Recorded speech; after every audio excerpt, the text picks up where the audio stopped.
qu'on en parle avec vous, Alexandre Kaby. Bonjour, merci d'avoir accepté notre invitation. Vous êtes secrétaire général du syndicat de surveillants pénitentiaires.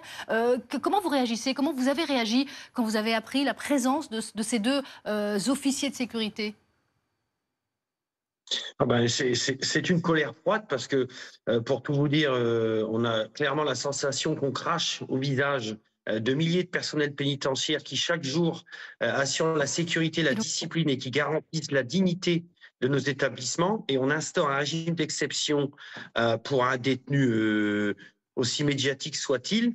Et nous, on ne peut pas accepter cet affront. L'État dit clairement qu'on n'est pas capable d'assurer sa sécurité, ce qu'on fait tous les jours avec 83 000 autres détenus.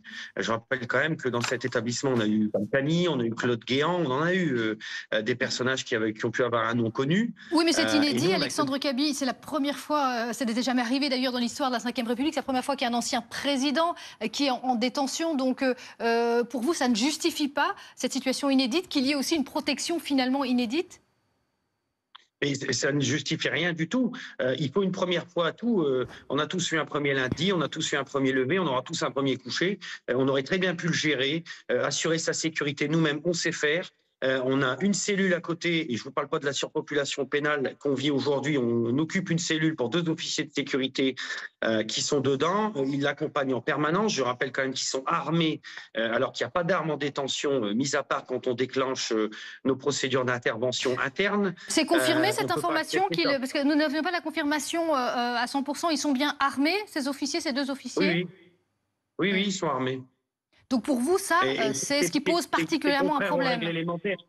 Ah ben c'est contraire. Ce qui pose problème, c'est l'affront et le mépris qu'on envoie aux pénitentiaires quant à nos missions qu'on ne saurait pas faire, alors qu'on les fait dans des conditions, permettez-moi de le dire, dégueulasses à longueur d'année.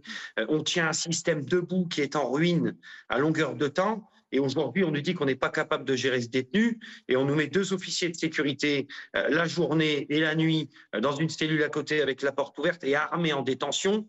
Si ça, c'est pas du mépris pour les pénitentiaires et pour les règles de fonctionnement d'un établissement pénitentiaire, je ne vois pas ce que c'est d'autre. Moi, j'appelle ça une honte nationale. L'État nous crache au visage.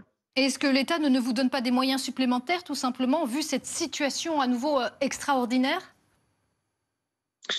L'État ne donne pas de moyens supplémentaires. Aujourd'hui, on a un bateau qui coule, qu'on écope à longueur de journée pour éviter la noyade des personnels. C'est eux et leur engagement qui permet de faire tenir. Mais aujourd'hui, il manque 4000 emplois au sein de l'institution pénitentiaire, tout corps et grade confondus.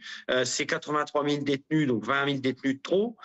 C'est 193 000 personnes suivies en milieu ouvert, c'est plus de 4 000 agressions.